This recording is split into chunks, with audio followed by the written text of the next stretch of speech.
All right. Welcome back, my friends, to All Cars Reacts. This week, we are going to be doing a new reaction video to a Motorweek, old Motorweek. I've chosen the 1986 Buick LeSabre. Now, I chose this one for two different reasons. The first is that I did have one of you, my viewers, recommend the Electra. That was not on the Motorweek channel, and I felt the quality of that one was really, the video quality of it was really poor. So let's do the LeSabre, which is like the Electra, but not really. We'll get into that in a little bit. The second thing is I do feel like I've done an awful lot of 90s, 2000s, newer cars, and I thought it was time to drag us back to the square, beautiful, wonderful days of the 1980s. So as always, just you and me having a conversation with each other and reminiscing a little bit. Make yourself comfortable, sit back, relax, grab that beverage of choice. It is the morning here, so this is our coffee. And let's see what Motorweek said about the LeSabre, the downsized LeSabre in 1986. RockAuto.com, State Farm, and WeatherTech. Now, a few weeks ago, we saw the all-new Buick LeSabre and Oldsmobile 88 on our preview show of 86 cars. It was obvious that the 2- and 4-door sedans, the so-called GM 70s or H cars, were General Motors' answer to the big family downsized car dilemma. But we reserved our final judgment for a complete test. Until now, that is. The Buick LeSabre and companion Oldsmobile 88 series are big for front-wheel drive sedans. Although their 110.8-inch wheelbase is 5.1 inches shorter than last year's rear-drive platform, interior room is virtually the same. Power is homegrown for Buick. Okay, I hope they get into it a little bit more, because that's a little misleading. So, you know, GM was in a pickle, right? They had these big rear-wheel drive sedans that sold really well and that they were known for. And then there was emissions, there was CAFE standards for your fuel economy. And basically they had to change everything. So they went from a body-on-frame, rear-wheel drive, big engine to unibody, front-wheel drive V6 with mixed success over the decade. But one of the things they did do successfully is because of the packaging ability of front-wheel drive, they managed to shrink the car while basically keeping the inside roughly the same size. About 1 cubic foot difference. That's all there was. The problem is the styling of the front-wheel drive cars made it feel smaller. And I remember back in the day, people complained about how small they felt. Well, part of that was the windshield angle coming towards you, and the second part was the side, the tumble home is what it's called. The sides came in like this. So even though it measured about the same as the previous generation, it didn't feel as open and airy and spacious. It felt a little more constricted. That played against it. People wanted their old stuff, but that was gone, except for the Panther platform and the Caprice. Anyway, moving on. Either their 125 horsepower 3-liter or 150 horsepower 3.8-liter V6 power plants. Both have multi-port fuel injection and are coupled to an efficient 4-speed automatic overdrive transaxle. But the LeSabre Olds 88 is more than just another family car. Both divisions offer interesting styling, considering GM's current bread-and-butter front driver forms. And both cars are available with well-thought-out performance suspensions. The plan, no doubt, is to keep long-time GM buyers in the fold, and at the same time to attract the growing families of import fanciers as well. We were very taken with the return of the semi-fastback styling of the LeSabre 2-door and Buick's optional performance package. I like this car. I like the styling on this car a lot. I like the squared offness of it. Let's put it that way. I actually think the proportions are a little weird on this. GM didn't know how to make the front a little shorter. So to me, the nose looks awkwardly long. And from the front, although this is a Buick, man, this looks like a Chevy Celebrity to me, honestly. I do like kind of the fastback styling, but they do seem to have a really long trunk lid as well. And it's very reminiscent, not surprisingly, of when they changed to the W body platforms later. The two-door Regal had this kind of awkward rear proportion, which is the same problem they had with the Riata, as a matter of fact. I don't think it's ugly. I'm not trying to be unfair. I just think it doesn't quite work. It's like they wanted to design a car and everything got shifted a little bit. And I would not choose the two-door. Now, when my first Buick was a two-door, my Regal, my second Buick Regal was a two-door. So I would not have chosen this. You know, you sit in a parking space, you get tired of two doors, but the four-door didn't look nearly as good as this does. As I've gotten older, and certainly because I don't have to squeeze people in the back anymore, the two-door's a little more appealing for me. I like this car a lot. I really do. Oh, as for the engines, I don't really know anything about the 3-liter. 125 horsepower, meh. I guess, I guess it's okay. I guess my opinion is slightly positive because I haven't heard people yelling about how horrible it is for most of my life. The 3.8-liter, don't love it. If I remember correctly, so like the 3.8-liter I had in my 83 Buick is not this 3.8 liter, and it's not what became the 3800 series, which was absolutely, I think, one of the best engines America ever produced. So overall, looks good, and yes, I have had experience with one of these. So that is precisely what we requested for our closer look-see. Outside, the only giveaway for this semi-enthusiast LeSabre is the 215/65/15 Eagle GT tires and cast rims. Body fit and the standard clear coat finish were very good. Inside, the performance package includes a leather-wrapped steering wheel. You'll feel the difference too, thanks to the faster and stiffer power rack and pinion steering, and sporty transmission calibration that gives a kickier start and firmer shifts. Making the LeSabre perform was quite pleasant, and it almost makes you forget its size. While hardly a GT car, it made easy work of our slalom and lane change obstacles. There is little plow or roll, and the rear wheels follow in the desired trajectory.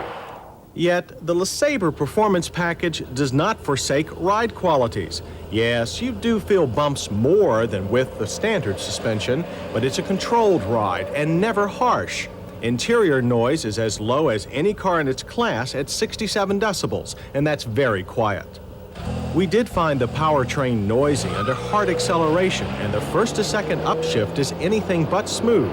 However, that may be the price for setting such a brisk pace. Given the LeSabre's 3,130-pound curb weight and smallish power plant, its 0 to 60 is very good, 12.8 seconds, with a near effortless passing time of 5.1 seconds from 40 to 55.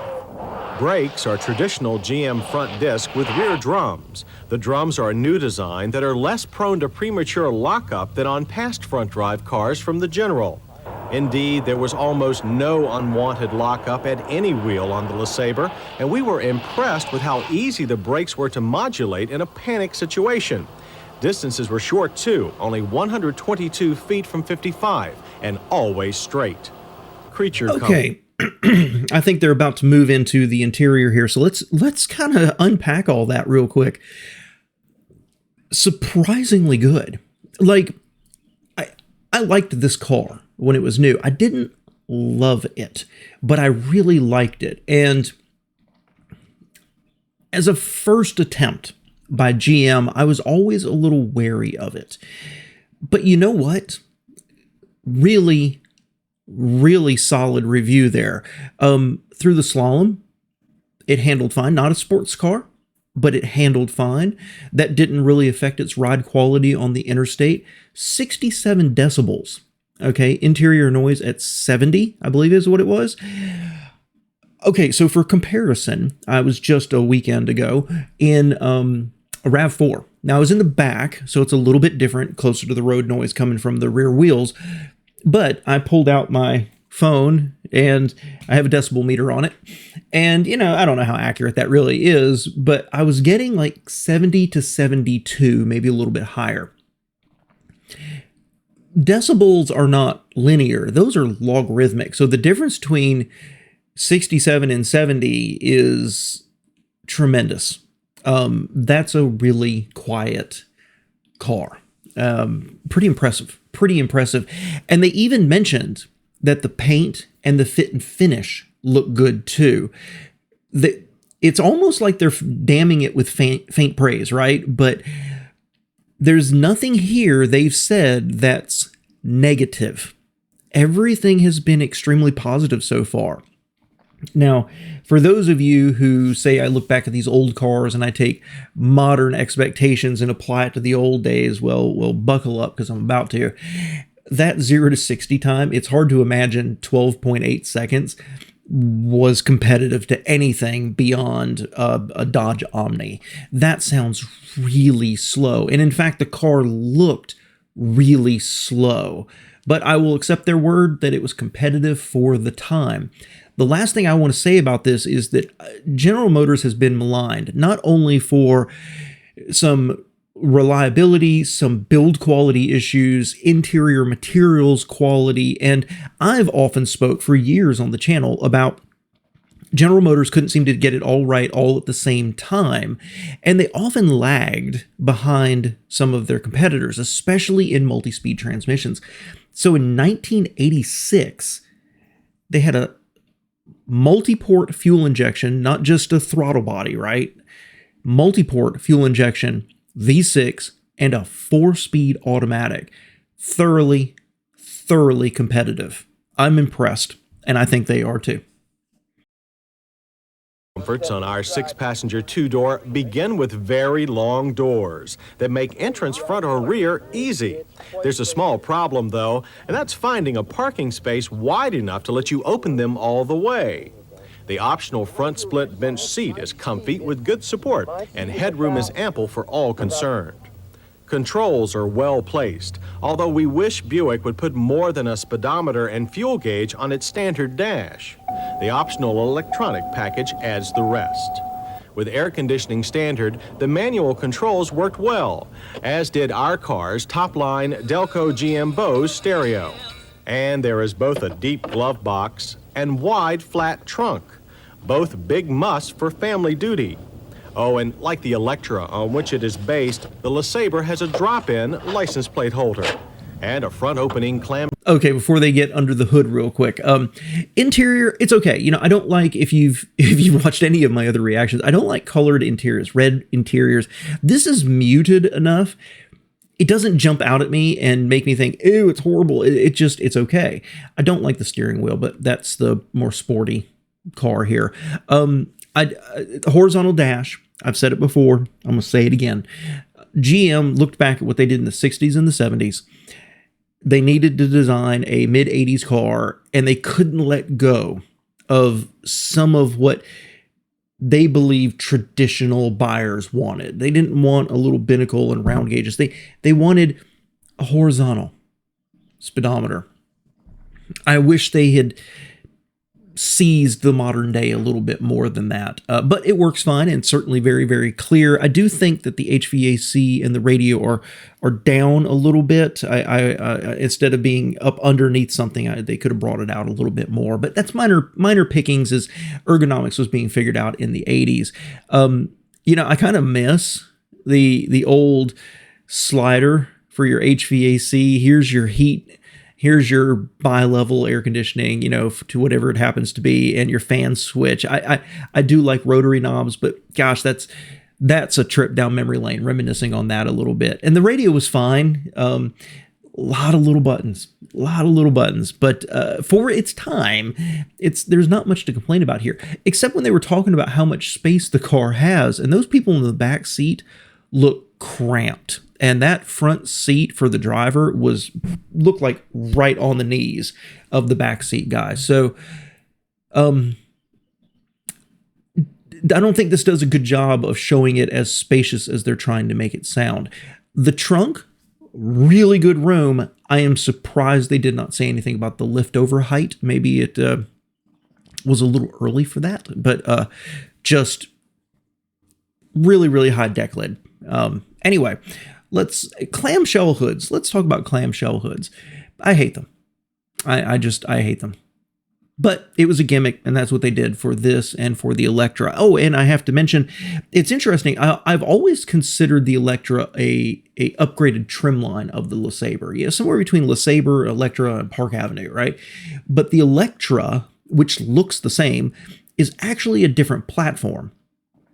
Except it's not, because the LeSabre platform and the Electra platform are almost identical, to the point I've never really found, I've not turned it into a research project, but I've never really found what the difference is between the platforms, just that it's almost exactly the same, but something was different enough for GM to give it a different name, a different platform designation. Don't know what the difference is, though. Shell hood. The Olds 88 does not have either of those features. While in the past we have criticized some forward tilting hoods, they seem to make sense on front drive cars where there's so much potential repair work back at the firewall. All in all, LeSabre's engine accessibility seems above average for its class, as does fuel economy. EPA ratings are... You know what? I know I said I hated clamshell hoods, but that's a really good point, and I hadn't thought about it like that. I think it makes it more awkward up at the front where, you know, your radiator and maybe some other fluids are, but you can work from the side. But they're right. If you've got a V6 turned sideways and you've got a bank of spark plugs up near the firewall, well, having the hood swing this way out of your way makes a lot of sense. I'd never thought about it like that. I'm not going to say I'm a fan of clamshell hoods, but I'd never thought about it like that. And 19 city, 30 highway. I'm going to come back to that. Estimated at 19 city and 30 highway. Our very new car managed 22 on our loop. And remember, our car is the slightly souped up version. We applaud the new Buick LeSabre for its excellent big car packaging and design. And with the sports hardware, it's a fine performer without being too stiff or too thirsty. Fit and finish get high marks too, and even its base price of $12,511 seems in line given a high level of standard equipment. The performance package is $878 more and includes the larger engine. On the miss side... Hold on a second here. Think about that for a second. In 1986, you could buy a LeSabre for $12,500. 10 years later, and if I remember correctly, about 10 years later, Dodge Neon. That's what you could get for $12,500. Astonishing.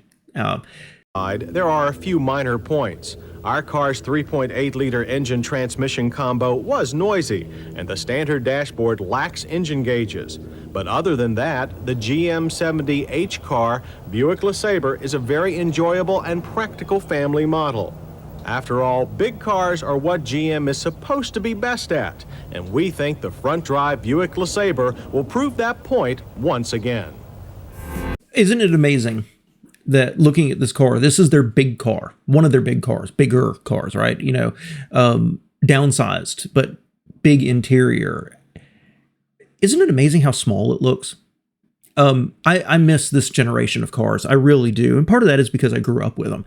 Part of them is because I just thought they were pretty smartly designed. And while GM was rightly criticized for producing vehicles that all started to look alike, there was at least differences between manufacturers. I like this car. I like this car a lot, and I thought this was a much more positive review than I thought this was going to get. I thought it would be really criticized or nitpicked, and it wasn't. The negatives they came up with were too few gauges, and under acceleration, the powertrain was noisy. I'm not sure many LeSabre buyers really cared about that. This was a big step for GM, and kind of a tentative step as well. They had to do away with the body on frame and do away with V8s and move to front wheel drive unibody. And so it was a huge step forward, and they really bungled it with the Citation 7 years before. But they still were kind of dipping their toe into what did their customers want? How different could it be? I mean, I don't know. I like this car a lot. And yeah, I had my stepfather's father had one. I don't remember the exact year. I don't remember the exact year, but he had one like this, and it was wonderful. It was a great cruiser. It was reliable for him. It held up well. Helps when you garage, I guess. But it was a wonderful, wonderful car. And I want to close with a thought about that gas mileage. 19 city and 30 highway. Would have been fun if they had compared this to the 1984 LeSabre, just to see how much the improvement had been. But more importantly, and I've never done a spreadsheet on this, I've never done research on this, thinking about putting it into a video or anything, but there was a long time when I used to read Car and Driver or Consumer Reports every single month, and I had stacks of these magazines, is the awareness that, for all the flaws of some of the American vehicles that were out there, they killed it on highway mileage. And what you could see is two general things: that the Americans had to use bigger engines to get the same performance as, say, 4-cylinder Japanese cars. And therefore, they got much worse city mileage, but they could do much better on the highway. They were geared for it and they were built for it. And gosh, I miss this. I love this car. I love this car. Not enough that I'm going to be on Auto Trader looking for it, right? This is an underappreciated car. I think that's what I'm saying here. It was a big swing for him. It was comfortable. It rode well. In my opinion, it was kind of reliable. And I think it's just forgotten as another boring, generic wedge in the middle of the 80s. Thanks so much for being here, my friends. I appreciate you spending a few minutes with me. Let me know your thoughts below.